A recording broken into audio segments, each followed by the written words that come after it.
nga bote.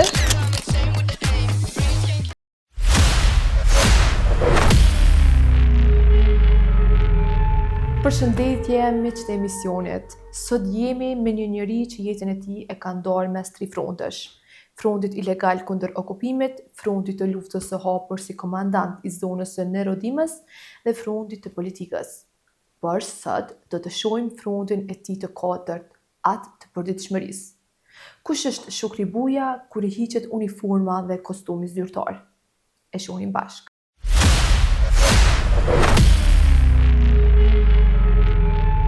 Zotri Buja, faleminderit që gjete kohë me qenë I pranishëm në emisionin tonë. Faleminderit për ftesën. Ti është një ditë e juaja, a e nisni kafën me shoqni apo ende me takime serioze? Në fakt, nisi kafën këtu të pauna, me kafa mëngjesin, eci diku për rreth 1 orë maleve këtu rreth paunës edhe rreth shtëpisë kam. Para kafës apo pas? Zakonisht verës e kam para kafës për shkak se çona shumë më herët, është ambienti shumë I bukur edhe është edhe ajri shumë I pastër. Pastaj e pi kafën e mëngjesit, herë me bazë, me pashortë, me këta që janë këtu. Edhe vazhdoj pastaj me në shtëpi ku e ham mëngjesin apo drekën mes mëngjesit edhe drekës pas orës 11 dhe vazhdoj me aktivitete pastaj në terren. Mundohet këtë renditje e prish aktiviteti politik sepse shumë shpesh kemi aktivitet nga ora 10, nga ora 9 në mëngjesit, po zakonisht kur s'kam aktivitet politik kam rutinën ditore pa aktivitet politik do të e bëj këtu. A ka diçka që tashmë e shijoni, po dikur s'keni pas kohë, s'keni pas mundësi? Po realisht unë kam qenë shumë aktiv, edhe një periudhë kohore do kam pas shumë vështirë me po rregullin e ditës, sepse kam pas oraren e punës në aktivitet si kryetar komune. Po. Do kam shku para orës 8 gjithmonë në vend punës. Pas orës 4 kam planifikuar që ta kem fitnessin gjithmonë, fitnessin edhe futbollin që më marr. Po ka qenë gjithmonë pas orarit punës, sepse edhe të renditje shpeshherë më kanë prish kërkesat e qytetarëve që doshin të dalin në terren. Ndërsa pas pauzës që kam pas në aktivitet politik, ka qenë krejt diçka tjetër, sepse kam pas mundësi të eci, të relaksohem, të mirë me kultivimin e boshës, e kam merak, dhe të lexoj pas orës 12 zakonisht lexoj. Mirë, do të thonë edhe me boshë. Po. Apo ju del boshja mirë? Realisht unë e kam dëshirë kultivimin të boshës për shkak se I bëj pa pesticide, pa këto janë biologjike më shumë.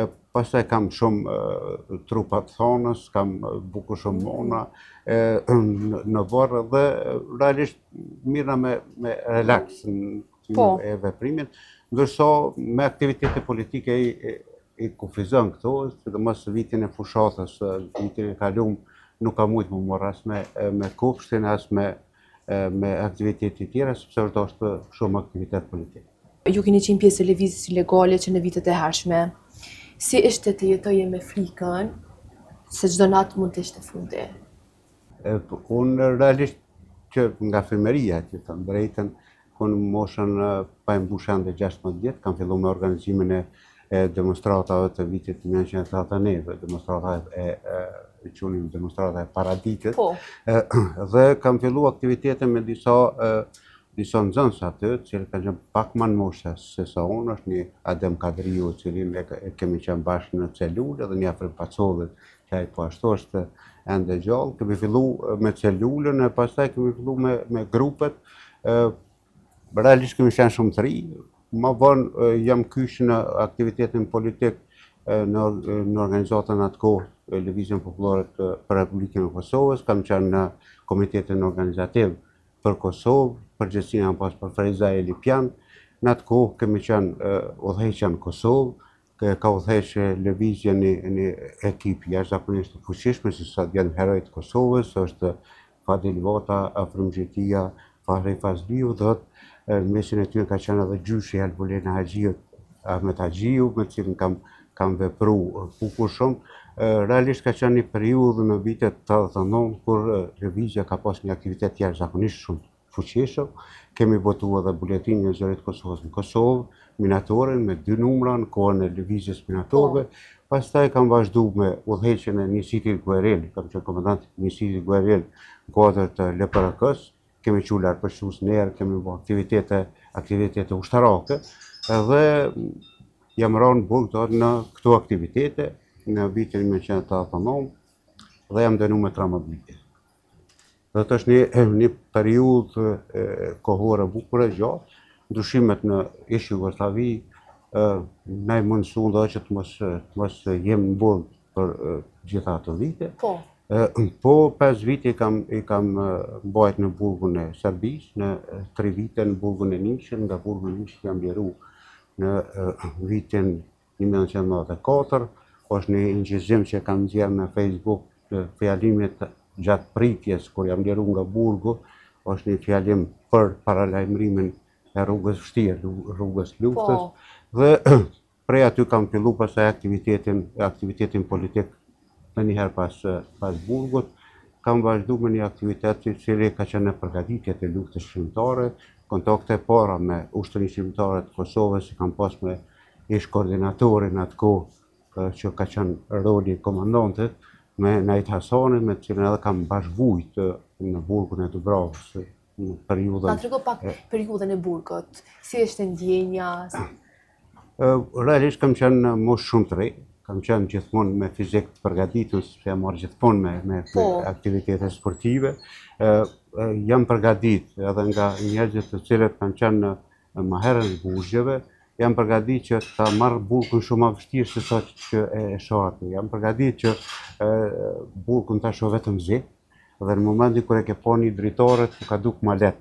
Dhe kjo ka qenë një parapërgatitje për burgun, kam pas hetime shumë të rona gjatë periudhës së hetimeve, pastaj dënimin atë kohë, po dhe tash e ndjej dënimin e kemi prit, sepse kemi bërë një aktivitet për mërzhu Jugosllavi, për me shiru vendin, dhe vujtjet në burg kanë qenë të përbashkëta me bashkëveprimtarë që kemi pas, kanë qenë kushte të rona, pastaj unë kam qenë shumë kërëngric, dhe në atë kohë kam bërë organizimin e grevave, edhe në Dubravë, edhe në Gjurakovë, në burgun e Gjurakovësit, më kanë transferu pastaj në burgun e Niçit, atje po ashtu kam fillu me aktivitete që jam pajtu me ta dhe kam pas izolim diku 18 muaj në burgun e Niçit. Maltretime ke pas gjatë burgut? Po, janë normale maltretime gjatë burgut. Po diçka që më haron që ke prjetu rënë?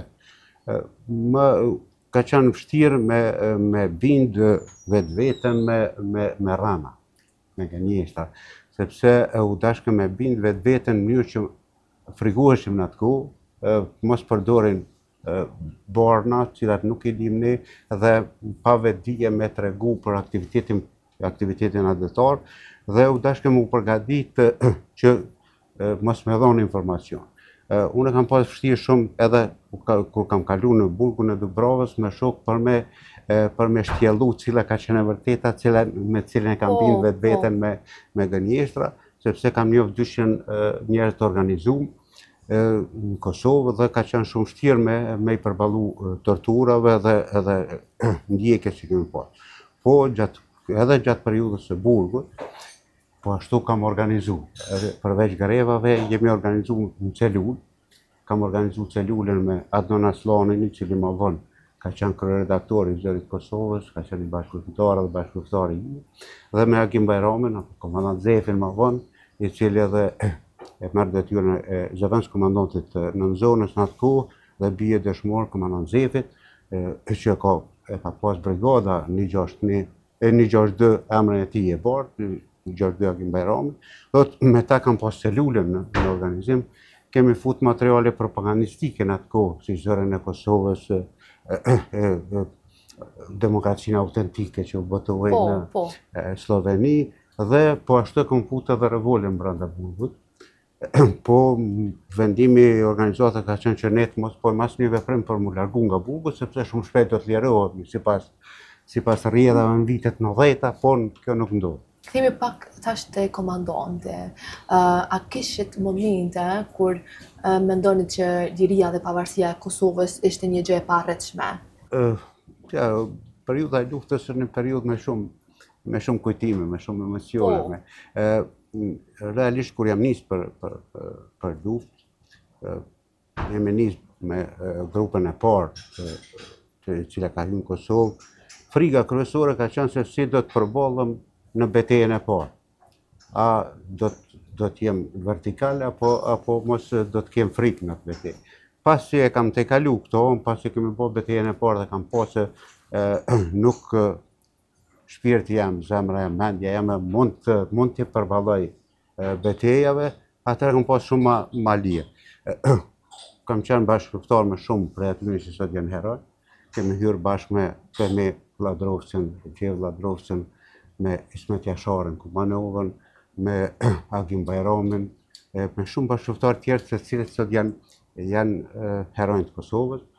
Heronjë të Kosovës janë edhe ata me të cilët kam vepruar në vitet e 80-ta, siç është Afrim Xhetia, Fadil Vota, Fari Pazi e tjerë, dhe me shumë tjerë pastaj edhe më vonë, cilët i kam pasur edhe varësisht me një periudhë, po një periudhë kam qenë bashkë luftar me ta, dhe të cilët kanë rënë në fushën e nderit. Është një periudhë të cilën e kemi kapë si moment kur shteti i Rusisë ishte në shkatërrim me sipër, nuk mund të bjerrej me të drejtën ndërkombëtare dhe ne kemi zhvilluar luftën para menone, po të fillonte lufta në një periudhë kur Rusia është shumë e fuqishme. Në atë periudhë ka qenë shumë e dobët dhe është shfrytzuar si moment. Serbia patë bukur shumë luftra në territorin e Jugosllavisë, në cilën mundohej me dominu gjithmonë, dhe ne shfrytzuam momentin kur edhe ndërlidhja me Shtetet e Bashkuara të Amerikës dhe me shumë shtete evropiane u vunë nivelin që e dëshironim. Realisht falenderu këtyre që sot fatkeqësisht i kemi dhe padrejtësisht i kemi në Hagë, të cilët kanë punuar dhe me të cilët kanë punuar edhe jashtë, në veçanti me zotin Hashim Thaçi dhe Kadri Veseli, pastaj edhe me Recep Selimin këtu në Kosovë që ka qenë tërkohën në Kosovë, me Jakub Krasniqin ishim shumë më herët njohur për shkak të se Jakub Krasniqi ishte i burgosur bashkë me vllahun tim Roman, dhe realisht ishim një grup apo një plejad, një gjenerate e cila punoi shumë për me mujt me hy në rrjedhat luftës, për me mujt me fitu përkrahjen e ndërkombëtarëve dhe realisht u realizu diçka që ka mujt me u quajt vetëm ëndër në një kohë dhe e realizuam lirinë e Kosovës. Pas lirisë patëm shumë sfida, edhe pse në konferencën e MBS ishte përcaktuar një afat 3 vjeçar që Kosova të vendos në referendum për fatin e vet, u tejkalu kjo dhe nuk u shfrytzu sa duhet dhe si duhet, dhe na u dashën shumë vite derisa erdhi krahu i luftës, fitoi zgjedhjet dhe më njëherë pas 2 muajve apo 3, me 17 shkurt lexohet deklarata e shpalljes pavarësisë nga zoti Thaçi. Në atë kohë kam qenë kryetar komune, në një komunë e cila ka qenë tepër problematike. Jo e keni udhëhequr njërin prej zonave më strategjike në atë kohë, e cili ka qenë vendimi më i vështirë që keni marrë si komandant? Që janë shumë vendime, po shpesh herë flasin ushtarët për strategjinë e zonës apo strategjinë e gjithë luftës, po realisht është vepruar me një strategji të jashtëzakonshme në zonën time.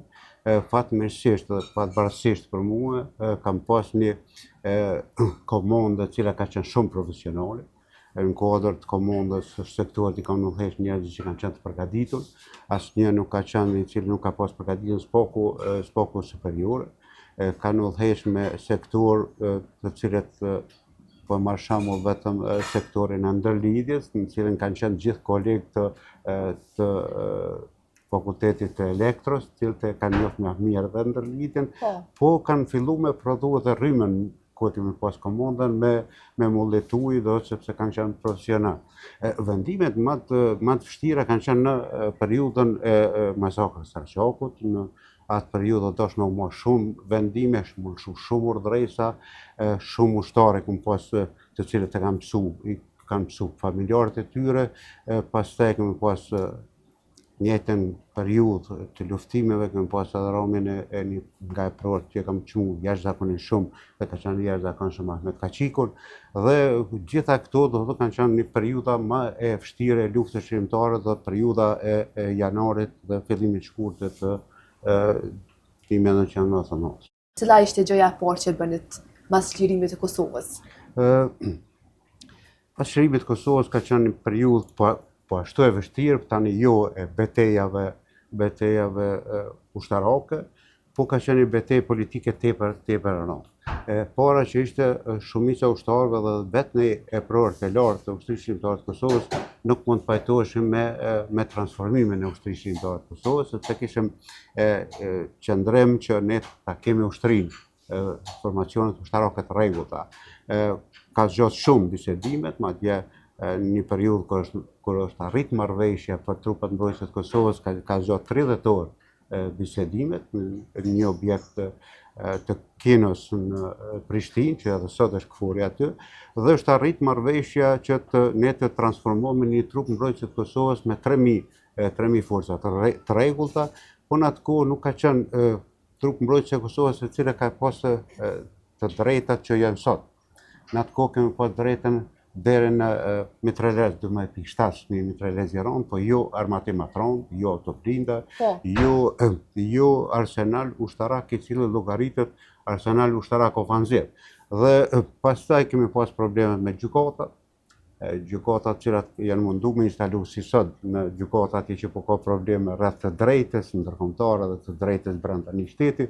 Në atë kohë janë instalu gjykatat të cilat ishin me ligjet e Jugosllavisë dhe të Krajinës Socialiste Autonome të Kosovës, kemi pas shumë probleme, derisa na është thonë dhe është vendosur që të mos jenë ato gjykata në formën të cilën e ka pas ish Jugosllavia, po ma vonë janë shpall konkurse dhe ajo që na ka dëmtuar më shumë se janë të ndonë pushtetet, është kërku që një prokuror apo një gjykatës t'i ketë 10 vjet përvojë pune në konkurse, që ishte një dredhije ndërkombëtarëve, sepse 10 vjet përvojë pune kishin vetëm ata që na kishin denu dhe na kishin ndjek në sistemin Miloševićit. Dhe u instalu një drejtësi e cila ishte me ta tepër të mëdha, sepse ishin ish prokurore, ish gjykatës që na kishin ndjek e na kishin denu. Po pastaj ecëm të tjerë dhe pse bisedimet kanë gjatë shumë, kanë qenë shumë vështira, zonat katastrale një kohë dhe ato të territorialiteti serb që u përkojke, pastaj në komunat e reja, derisa ushtarët e plani Ahtisarit. Nuk ka qenë lehtë me orët e plani Ahtisarit, kanë qenë shumë bisedime dhe plani Ahtisarit ka qenë e keqja më e vogël.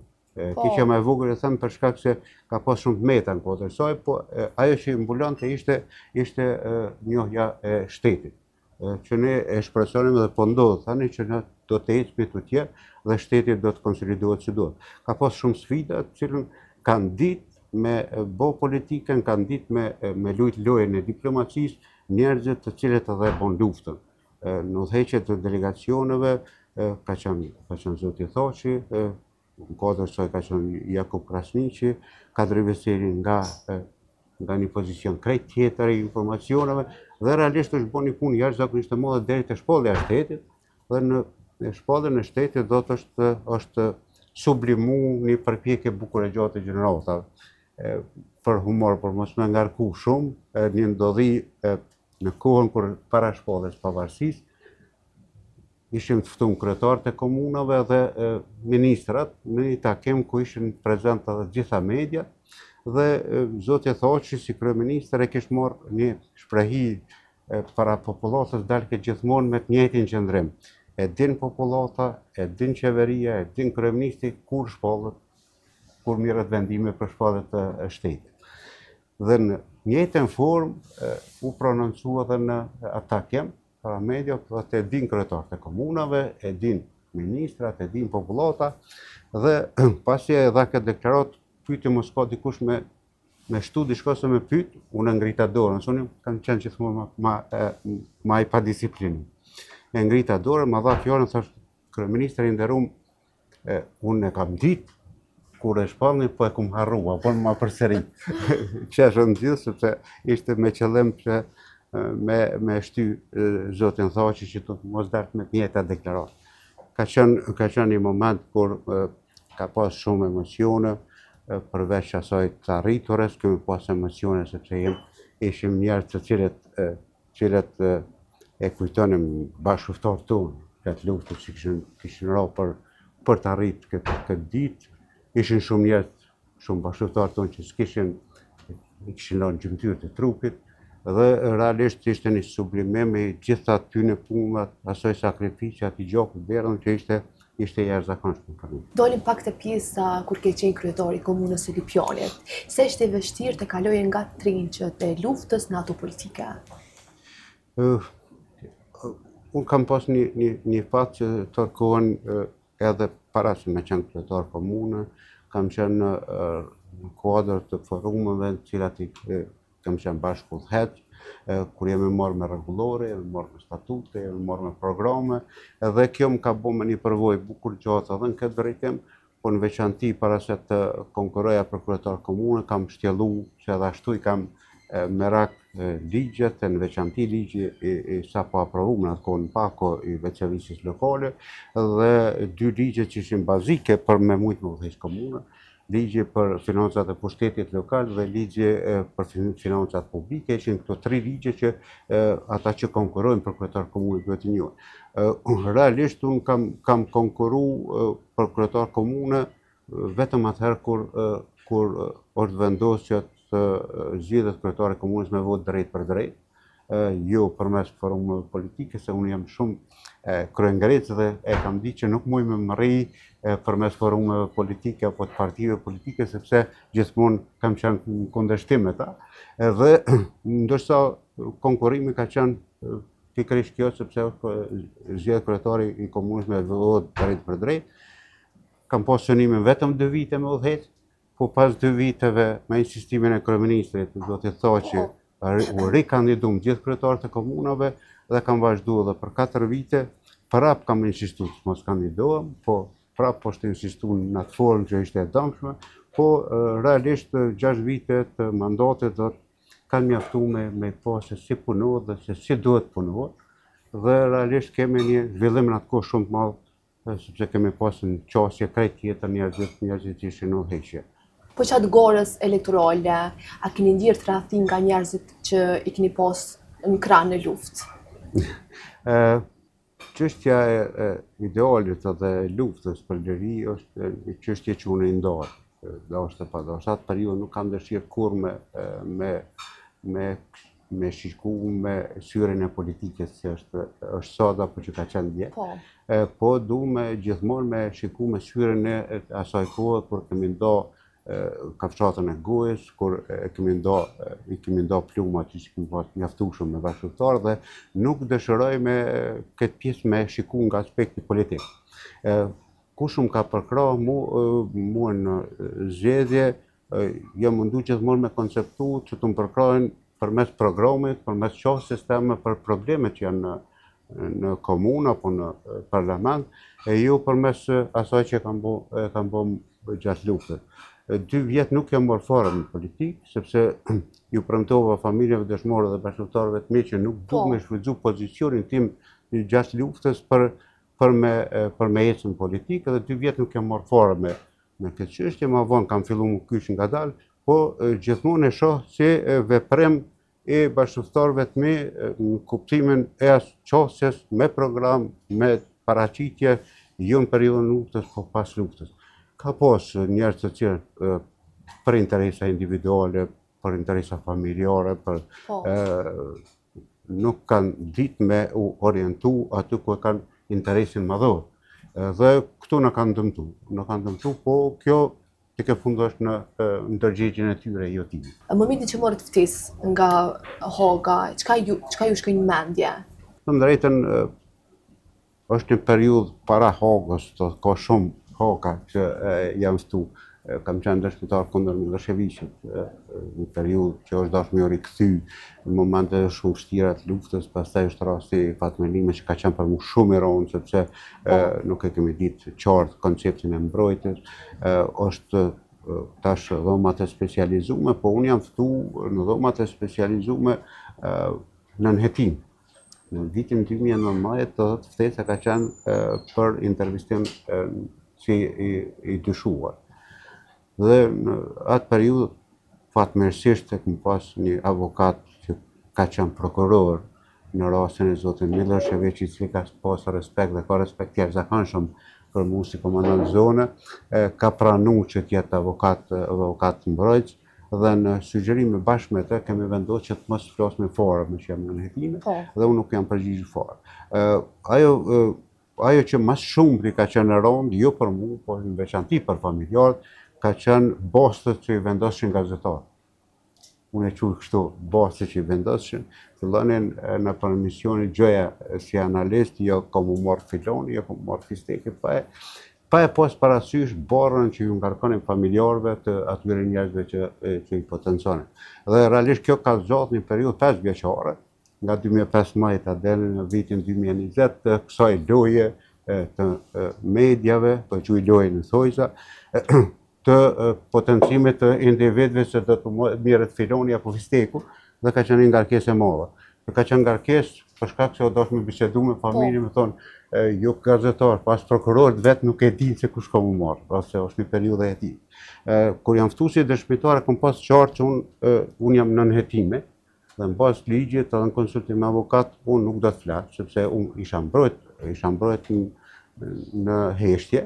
Ju e dini që as gazetarëve që kum përgjigj në shumicën e intervista për shkak se kam qenë në heshtje të mbrojt dhe e thesha heshtjen edhe me gazetarë sepse ata i marrin çdo intervistë, atje edhe çdo proces këtu kanë pas drejt me marrë zonat dhe 2000 sotën veç uftova si dëshmitar, mbeta pranë qëndrimit që do të heshti, deri momentin kur në ato seancat e mbyllura, momentin kur ka ardhur deri te momenti për më mdenu, gjykata ka kërkuar nga prokuroria, jam ende në nëhetime apo jo, dhe pastaj prokuroria me akt veçantë, me shkrim e ka lëshuar që kanë përfunduar hetimet, nuk ka asnjë bazë për me ngrit ndonjë akt akuzë, dhe prej atij momenti thotë unë jam përbos si dëshmitar dhe kisha pak më ndryshe, nuk kisha arsye me insistu që nuk do të dëshmoj.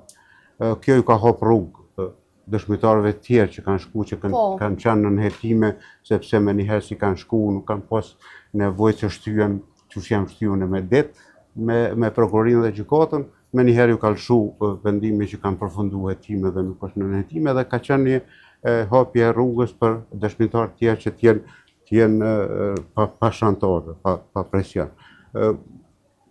Realisht, kemi qenë të paraheshëm prej mas luftës. Unë miku me rregullore dhe ligjet e veta ka hetu, na ka thirrë, o mundu me na ngrita këtë akuza. Pastaj prej unë miku kanë kalu kompetencat e gjykatës të Euleksit, të Evropës, që të njëjtën procedurë kanë kryer disa, kanë mësuar nga këto hetime dhe vazhdohet pastaj me dhomat e specializuara. Në asnjë moment ne nuk kemi qenë me full shlirë pa e menduar se mos po atakohet diçka me ligj. Do të kjo, sepse edhe shprehja pa probleme. Shpeshherë do të me pas kujdes sepse në bazë ligjeve shikohet ndryshe. Shumë keq shikohet. Prandaj po gjithmonë është do të me pas kujdes. Tani jemi pak më ndryshe edhe pse ende s'kam përfunduar gjitha. Po e vërtet. Çfarë prisni tashmë nga ky proces i Hagës? A mendoni që e vërteta e Kosovës do dalë triumfuese? E vërteta kur nuk mund të dalë në pretendimet e organeve të drejtësisë me akuza. Për shkak se gjithmonë prokuroria insiston, dhomat e specializuara prokurorisë insistojnë me ngarku jashtë çdo norme apo interpretojnë forma të ndryshme. Mbrojtja mundohet me mbrojt me çdo kusht klientin e vet. Ndërsa gjykata është ajo që merr verdiktin në bazë të atyre që kanë arrit këto dy ekipet kundër njëra tjetrës me binë gjykata. Çështja e luftës shërimtare është marrë shumë me lehtësi edhe nga prokuroria, është marrë edhe nga mbrojtja që në fakt nuk është ashtu, sepse ushtria shërimtare e Kosovës ka ndryshuar me orë. Kur flas ka ndryshuar me orë, ka ndryshuar edhe struktura e saj. Nëse në fillim kemi qenë disa grupe guerrille, që kemi pas ndërlidhjen me veti, në maj, në qershor, ka ndryshuar me orë. Jemi mundu me organizu ashtu që duhet, po fluksi shumë i madh i njerëzve për t'u bashku ushtrisë shërimtare të Kosovës na ka qitë në momentet cilat vështirë i kemi menaxhu. Dhe këto shpeshherë në intervista nuk i kemi thonë çush kanë qenë, po jemi mundu me paraqit ushtrinë çush ndodh çdo ushtri më mirë se sa që është organizuar. Pas qershorit ka qenë ofanziva tjetër që ne u dashme menaxhu situatën përveç luftimeve me menaxhu edhe organizimin e ushtrisë që ka qenë shumë problematike, ndërsa pak më qetë edhe më mirë kemi filluar nga nëntori i 98-s, atëherë kur kemi pas hapësirë pas marrëveshjes Milošević-Holbrooke me mojt më mirë takime, me organizu pak më mirë dhe edhe kemi strukturu shumë më mirë ushtrisë shërimtare të Kosovës. Dhe këto periudha shpeshherë prokuroria apo edhe gjykata nuk i ka parasysh i bartë. Nëse flitet për qershorin dhe të bën pyetje strukturën organizative, ti flet për tetorin, do të ata në kuptoj qershorin që s'ka pas një organizim të tillë, dhe këtu edhe te qytetar po shumë vështirë mu konceptu kjo. E dyta, duhet me pas parasysh që ne luftën shërimtare jemi konfirmator. Më të mëdhajat gabime që po kam dëshirë të mos ndikohet gjykata nga politika, sepse këtë akuza ka një bazë tepër të çuditshme, flitet aty për hyrjen e anëtarëve të LPK-s si ndërmarrje e përbashkët kriminale, që janë bashkuar edhe të tjerë, dhe sikur ne kemi luftuar për pushtet. Për pushtet ja morë LDK-s apo një subjekti tjetër, kur jemi konkret në pushtim. Do të është diçka logjike, komplet, kur brenda ushtrisë shërimtare të Kosovës nuk kam pasur apror të lartë, që kanë qenë me bindje në LDK, kanë pasur apror që kanë qenë me bindje zogista, apo me mbretërin zog, kanë pasur partive tjera me bindje për partinë parlamentare, po kjo nuk na ka penguar me bë luftën, sepse ishte qëllimi i luftës shërimtare. Flitet për anëtarët të LDK-s në atë kohë, po shpeshherë kur Jakub Krasniqi ka qenë në udhëheqje të LDK-s. Vllai Rom Buja ka qenë anëtar i kryesisë të LDK-s. Pak ditë para se me ju bashku ushtrisë shërimtare të Kosovës.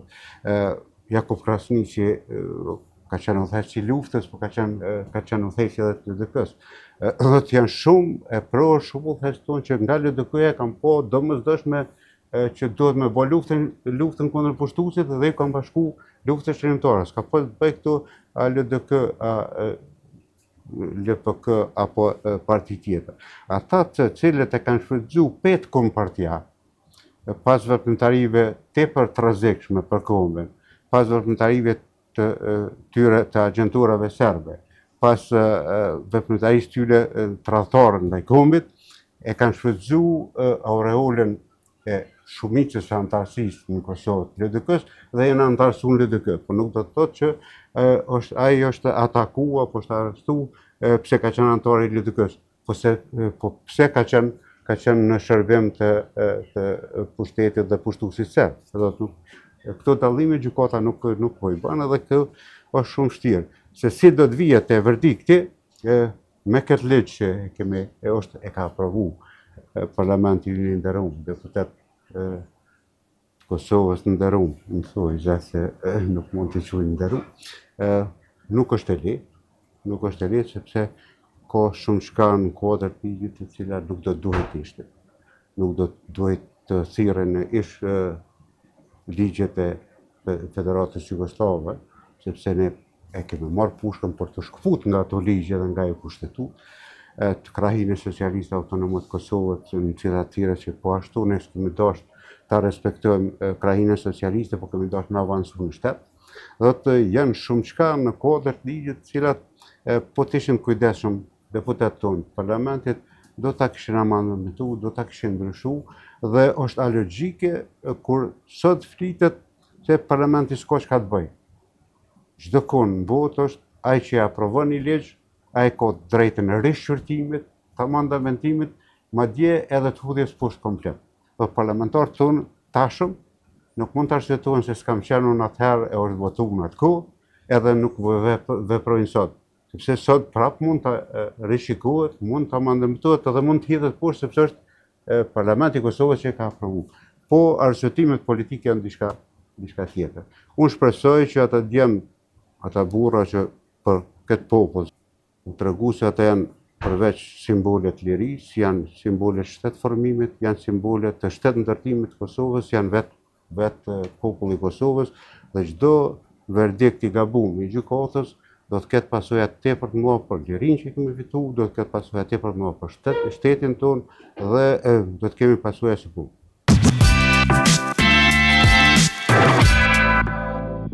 Zotëri Buja, a jeni një babaj vështirë? Apo një babaj urtë? Realisht vetë natyra e ushtarakut e po ndvetjen.